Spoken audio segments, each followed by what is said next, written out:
Assalamualaikum warahmatullahi wabarakatuh. Perkenalkan, nama saya Komarudin, guru mata pelajaran Akidah Akhlak di MTS Rodotul Talibin, sekaligus sebagai mahasiswa PBG dalam jabatan Rek 1 tahun 2025 di LPTK UIN Salatiga dengan NIM 270102500007 dan nomor peserta 790023009929. Pada hari ini, Selasa 13 Mei 2025, saya akan melaksanakan uji kinerja praktek pembelajaran di kelas 7 dengan materi adab sholat dan zikir. Bagaimana prosesnya? Mari kita saksikan.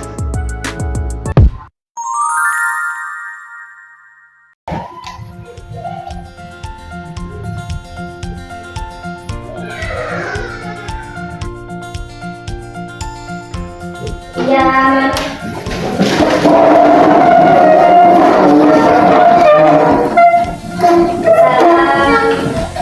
Assalamualaikum warahmatullahi wabarakatuh. Waalaikumsalam warahmatullahi wabarakatuh. Dan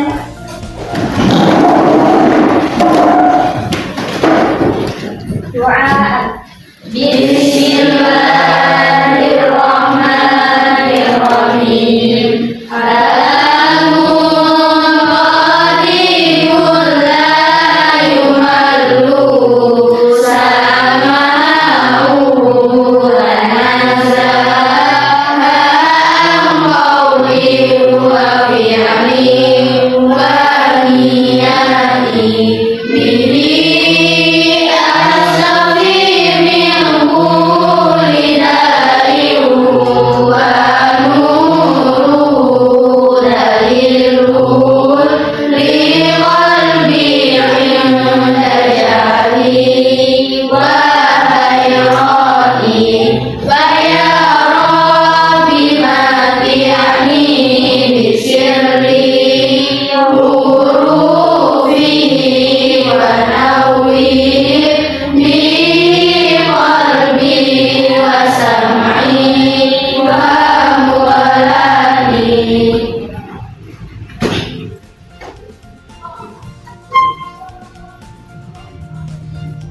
Anak-anak, untuk hari ini kita akan melanjutkan materi yang kemarin. Setelah alat terpuji, kesempatan ini kita akan belajar terkait adab sholat dan zikir. Sebelum pembelajaran kita mulai, bagaimana kabarnya anak-anak hari ini? Alhamdulillah baik. Alhamdulillah baik. Tentu mudah-mudahan kita berdoa, keluarga kita, orang tua kita semuanya di rumah diberikan kesehatan berkah oleh Allah Subhanahu wa Ta'ala. Selain daripada itu, kita absen terlebih dahulu, ya. Siapa yang hadir, siapa yang tidak hadir kesempatan ini, saya absen dulu. Arina manasikana salsabila. Jika Bella, Delvita Saskia, Eka Sri Wahyuni, Miftah Nur Fadila, Muna Nabila, Mutia Awal Rahmat, Nanti Nahara, Rahma Mauludia, Rafika Putri, Syafla, Syakira, Syifa Aulia, Alifia Wafi, Juwita Nur, Harisma Zulfa, Liana Ulisa, Mutia Salsabila, Naufa Aulia, Sabrina Amiratus Zulfa. Hari ini berarti hadirah semuanya, berangkat semuanya. Maka dari itu kita akan melanjutkan materi kita kesempatan ini terkait dengan adab sholat dan zikir. Adab sholat dan zikir. Oke. Adab sholat dan zikir. Sholat dan zikir dalam Islam, sholat memiliki kedudukan yang penting. Kenapa? Karena termasuk salah satu rukun Islam. Rukun Islam ada berapa? 5. Ada 5. Yang pertama adalah syahadat, sholat, zakat, puasa, haji. Sholat menjadi tiang agama. Kenapa? Karena Islam tidak dapat tegak kecuali dengan sholat. Setelah sholat disunahkan untuk berzikir dan berdoa kepada Allah Subhanahu wa Ta'ala. Hal tersebut merupakan bagian yang tidak dapat dipisahkan dalam kehidupan manusia. Orang yang beriman tidak hanya mengandalkan akal dan pikiran. Kenapa? Karena kemampuan tersebut sangat terbatas. Oleh karena itu, seorang muslim harus senantiasa menjalankan sholat, zikir, dan berdoa kepada Allah Subhanahu wa Ta'ala. Yang selanjutnya bahwa kita akan mendalami terkait dengan sholat. Apa itu sholat? Sholat menurut bahasa adalah doa atau doa. Sementara itu sholat istilah adalah suatu amal ibadah yang terdiri dari perkataan, perbuatan yang dimulai dengan takbir dan diakhiri dengan salam dengan syarat dan rukun dan sehingga Allah berfirman wa aqimus shalah wa atuz zakah warka'u ma'ar raki'in. Apa itu artinya? Dan melaksanakanlah sholat, tunaikan zakat dan rukunlah serta orang yang rukun. Artinya bahwa ketika kita sholat juga harus memperhatikan apa? Syarat dan rukunnya ketika kita melaksanakan sholat. Termasuk apa? Termasuk adab kita bagaimana ketika kita sholat, ketika kita hablum minallah, berhubungan kepada Allah Subhanahu wa Ta'ala, maka diperhatikan. Kita bahas satu persatu. Yang pertama, adab sholat. Niat ikhlas melaksanakan sholat. Yang musuh, misal kita melaksanakan sholat maghrib, usolli fardal maghribi salat raka'atin mustaqbilal qiblati ma'muman lillahi ta'ala. Kita niat di dalam hati bersamaan dengan takbiratul ihram. Ketika Allahu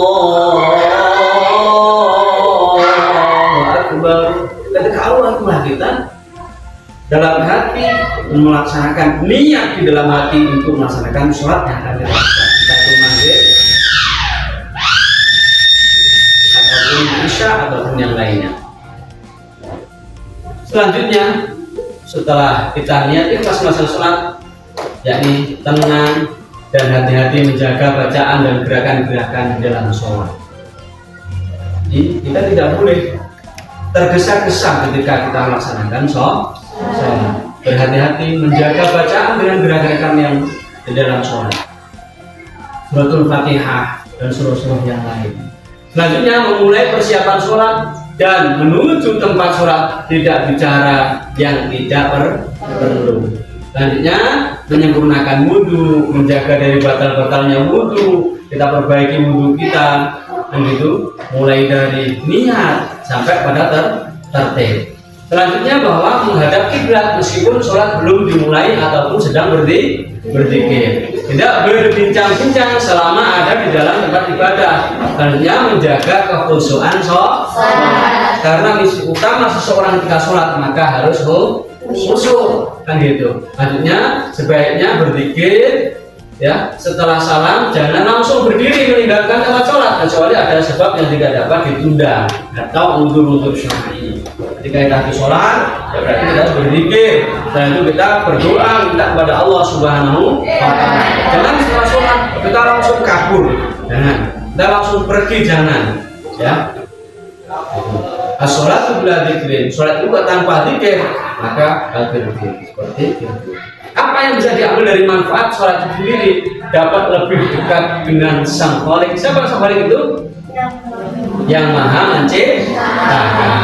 Terus hati menjadi tenang sehingga mempengaruhi perilaku yang tenang pula. Selanjutnya dikabulkanlah doa-doa kita khusyuk ketika kita sungguh-sungguh menjadikan manusia sehat jasmani dan rohani dan memantapkan keimanan dan meningkatkan ketakwaan kepada Allah Subhanahu wa Ta'ala. Tentu yang terakhir dari manfaat kita sholat itu yaitu terjamin masuk surga jika dilakukan semata-mata hanya karena Allah Subhanahu wa Ta'ala. Nah, sekarang selanjutnya yaitu zikir. Apa itu zikir? Zikir berarti mengingat Allah Subhanahu wa Ta'ala. Sementara menurut istilah zikir adalah mengingat Allah, baik yang dilakukan dengan perkataan, ucapan, maupun hati. Untuk apa? Mendekatkan hati kepada Allah Subhanahu wa Ta'ala. Sebagaimana Allah berfirman dalam surat Al-Adab ayat 41 sampai 42. Ya ayyuhalladzina amanu dzkurullaha dzikran katsira wasabbihu bukratan wa asila. Wahai orang-orang yang beriman, ingat kepada Allah dan mengingat namanya sebanyak-banyaknya, dan bertasbihlah kepadanya pada waktu pagi dan petang. Selanjutnya apa yang harus kita lakukan ketika kita berzikir? Banyak sekali. Kita bisa tasbih, yaitu membaca subhanallah, kita membaca istighfar, astagfirullahaladzim, kita membaca tahmid, alhamdulillah, kita membaca takbir, Allahu akbar, hingga sampai afdhalu dzikri. Keutamaan zikir itu adalah la ilaha illallah, dan zikir yang tenang dan seterusnya. Banyak yang lainnya, hasbunallah wa ni'mal wakil, ya gitu ya, subhanallah bihamdi subhanallahil azim, dan timbangan yang berat, banyak sekali. Nah gitu. Selanjutnya ketika kita berzikir, agar zikir kita menjadi tenang dalam hati kita, yang hubungan kita kepada Allah dengan baik, tentu ada adab-adabnya. Yang pertama, sebaiknya tetap duduk tenang di tempat sholat, kecuali ada sebab dan tentu. Nah, melafalkan bacaan zikir dengan baik dan benar, ya, hanya menghadap ke arah kiblat, kepala dengan pandangan merunduk, menjaga wudu tidak batal, dan menutup zikir dengan doa. Sehingga ketika zikir kita baik, zikir kita menggunakan adab-adabnya, maka apa yang akan kita dapatkan? Apa manfaat dari zikir itu? Selalu ingat kepada Allah Subhanahu wa Ta'ala, untuk mendekatkan diri kepada Allah, melaksanakan perintah Allah, menyehatkan hati dan jiwa, memupuk jiwa sosial di masyarakat, terhindar dari mara bahaya dan dari bala, hati menjadi tentram, dan menetapkan keimanan kepada Allah Subhanahu wa Ta'ala. Bagaimana cara membiasakannya? Tentu menyadari bahwa ibadah yang paling pokok adalah sholat. Besok yang pertama kali dihisab di hadapan Allah, ya, hamba Allah itu adalah sholatnya. Ketika sholatnya baik, maka semua amalnya akan baik. Dan ketika sholatnya jelek, maka semua amalnya akan jelek. Selanjutnya yang kedua, menyadari bahwa ciri utama orang Islam adalah sholat, karena sholat adalah tiang agama. Itu sholat. Ya. Selanjutnya menyadari bahwa dalam sholat ada doa. Doa yang pokok adalah dalam sholat. Dengan rajin melakukan sholat berarti doa-doa kita akan semakin berpeluang untuk dikabulkan oleh Allah Subhanahu wa Ta'ala. Ini semua penting bagi kita. Tidak perlu banyak kegiatan yang menyita waktu sehingga lupa waktunya sholat, jangan sampai.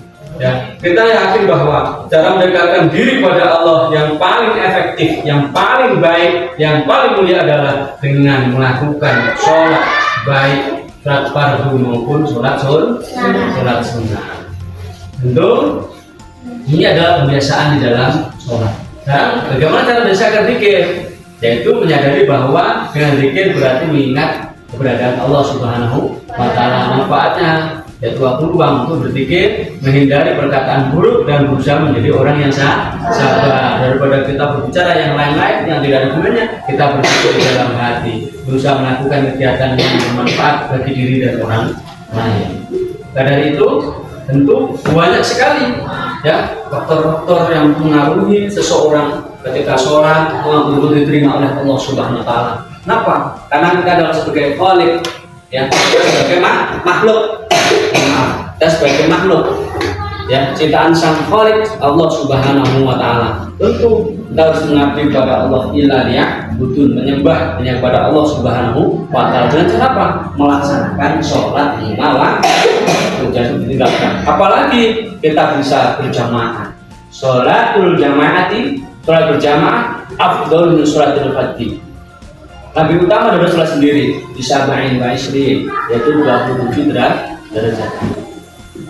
Nah, mulia sekali bagi orang-orang yang bisa melaksanakan sholat sampai akhir hayatnya dengan ketenangan hati, berzikir kepada Allah, dan diberikan ketenangan jiwa dengan berzikir la ilaha illallah. Kenapa? Karena memang kunci Miftahul jannah di surga adalah zikir la ilaha illallah. Saya kira ini para siswi semuanya, para anak semuanya, mungkin ada hal-hal yang perlu disampaikan, dipertanyakan. Saya persilakan.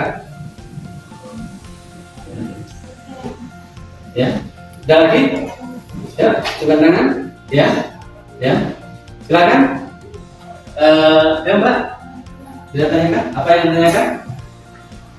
Apakah boleh zikir sambil memasak? Apakah boleh zikir sambil memasak? Ya, cukup betul. Kita sudah tahu bahwa sholat harus memperhatikan adabnya. Bagaimana hukumnya sholatnya orang yang harus memasak? Oh ya, kita jawab satu-satu dulu ya. Nanti yang lain baru nanya. Oke, yang pertama tadi adalah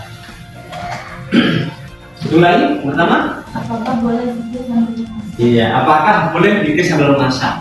Itu luar biasa. Ketika kita berzikir, ketika kita masak sambil berzikir, bisa lebih berkah lagi. Kenapa? Karena kita mengingat pada Allah ketika kita melakukan suatu ibadah. Niatnya berarti karena Allah. Niatnya karena Allah Subhanahu wa Ta'ala. Dan juga bagaimana sholatnya orang yang selalu hadas terus. Maka ada beberapa cara yang dilakukan. Ini terutama pemahaman tentang fikih. Yakni yang pertama, ketika orang itu hadas terus atau istihadah atau beser atau kencing terus yang tidak terasa, maka solusinya adalah yang pertama. Ya, pertama, mandi. Bersihkan dulu, mandi semuanya bersih. Tempat keluarnya hadas itu bersihkan dulu, setelah itu dibalut. Setelah dibalut, maka langsung wudhu. Setelah wudhu baru melaksanakan sholat. Kalau dengan cara itu, maka sholatnya sah. Kenapa? Karena kita tahu kaifiahnya, kita tahu caranya bagaimana sholatnya orang-orang yang terus-menerus hadas. Bagaimana? Dulu? Ya. Silakan, tadi siapa lagi? Ya, Mbak. Bagaimana ketika seseorang melaksanakan sholat tetapi tidak memperhatikan dan apakah sholatnya sah? Ya, itu seseorang yang melaksanakan sholat tapi tidak pernah memperhatikan ada adab di dalam sholat. Apakah sah? Bisa kemungkinan dia tidak sah. Kenapa? Karena memang dia tidak tahu bagaimana adab-adabnya ketika melaksanakan sholat. Maka tentunya pentingnya kita belajar. Sehingga apa? Ketika kita tahu adab-adabnya sholat, tentu kita akan memperbaiki sholat kita.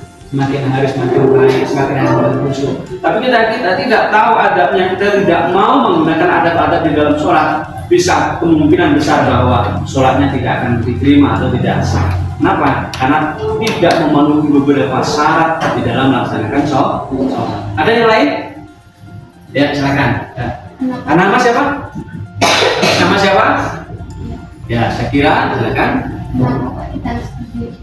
Kenapa kita harus berzikir? Kenapa kita harus berzikir? Karena dengan kita berzikir hati kita menjadi tenang. Ala bidzikrillahi tatma'innul qulub. Dengan berzikir maka hati kita akan menjadi tenang. Ketika hati kita tenang, hidup kita tenang, pasti akan nyaman. Ketika kita beribadah, bekerja, ya, kita belajar, kalau hati kita tenang, maka akan semakin cepat nyambung. Pekerjaan kita akan bisa maksimal. Sehingga apa? Hasil yang kita inginkan bisa tercapai dengan sempurna. Ada yang lain tadi? Ya, silakan. Nama siapa? Nancy. Silakan, Nancy. Kenapa orang Islam harus mandi? Kenapa orang Islam harus mengerjakan sholat? Nah, ini pertanyaan bagus ini. Karena besok yang pertama kali dihisab, awwalu ma yuhasabu bil 'abdu yaumil qiyamah, besok hamba-hamba Allah tuh di hari kiamat yang pertama dihisab itu adalah sholatnya. In sholat amalu. Apabila sholatnya baik, maka semua amalnya akan baik. Tapi fa'in fasadat amalu. Dan ketika sholatnya itu jelek, maka semua amalnya akan menjadi jelek. Maka orang Islam itu harus melaksanakan sholat. Yang kedua, bahwa memang orang Islam kewajibannya itu melaksanakan sholat. Maka tadi kita bahas terkait rukun Islam, ada syahadat, sholat, zakat, puasa, haji. Ketika orang Islam tidak memenuhi syarat ini, dan ketika dia haji dan mampu melaksanakan, maka Islamnya dan bahkan dia akan sebagai rukun Islam. Ketika dia tidak melaksanakan sholat.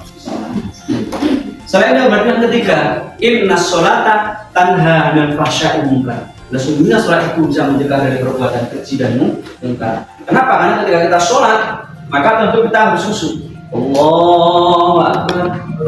Kita mau berbuat kejelekan tidak akan mungkin terjadi. Kita mau mencuri, sholat mencuri kan nggak bisa. Ya, kita mau melakukan hal-hal yang tidak baik, kita tidak akan mampu. Coba saya Quran menyampaikan, innas sholata tanha 'anil fahsya'i wal munkar. Tentu ini ada yang lain cukup? Cukup? Kalau cukup dari beberapa paparan materi Bapak tadi, nanti kita diskusikan, kita bagi kelompok terkait dengan materi adab zikir dan sholat, atau yang masuk dalam lingkupan zikir dan sholat, ya, sholat dan zikir. Dan selanjutnya nanti hasil daripada diskusi kelompok nanti, ya, ini karena sudah berbentuk seperti ini, sudah bagus, nanti langsung aja satu di mana, dua mana, tiga mana, empat mana, dan hasilnya nanti disampaikan sebagai perwakilan ya dari kelompoknya itu. Oke, kita bagi untuk kelompok 1 dari sana situ ya, kelompok 2 sini, kelompok 3 sini, kelompok 4 sebelah sini. Ya, kita kasih waktu 5 menit atau 10 menit ya untuk mendiskusikan materi. Harus bisa maksimal sampaikan nanti hasilnya sebaik mungkin gitu ya, karena ini bagian untuk bisa mengukur kemampuan para siswi-siswi semuanya, anak-anak, dan nanti menjadikan bentuk evaluasi kita bersama ya, dan evaluasi para anak semuanya sehingga bisa menjadi nilai harian dan nilai-nilai yang lainnya. Silakan ya, suatu dari sekarang.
Oke, anak-anak, waktunya sudah habis.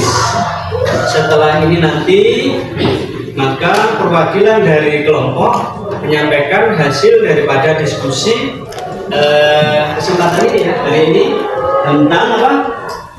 Adab sholat dan zikir. Nah, setelah itu Nanti kalaupun ada yang perlu disampaikan yang lainnya, nanti kita sampaikan. Ya. Oke, untuk kelompok 1 sudah siap? Kelompok 1 siap? Kelompok 2 siap? Siap. Kelompok 3 siap? Siap. Kelompok 4 sudah siap? Siap. Ya. Silakan untuk kelompok 1. Nanti harus kelompok 1, kelompok 4 nanti ya. Jadi nggak berurutan ya. Silakan kelompok 1. Apa yang hasil daripada diskusi tadi? Silakan yang lain memperhatikan. Jadi hasil diskusi kami bahwa di dalam sholat kita harus memperhatikan adab-adabnya sehingga dalam sholat bersama dan kita harus bersikap dan menjadi tenang. Ya. Silakan kelompok 4. Hasilnya yang keras, yang keras.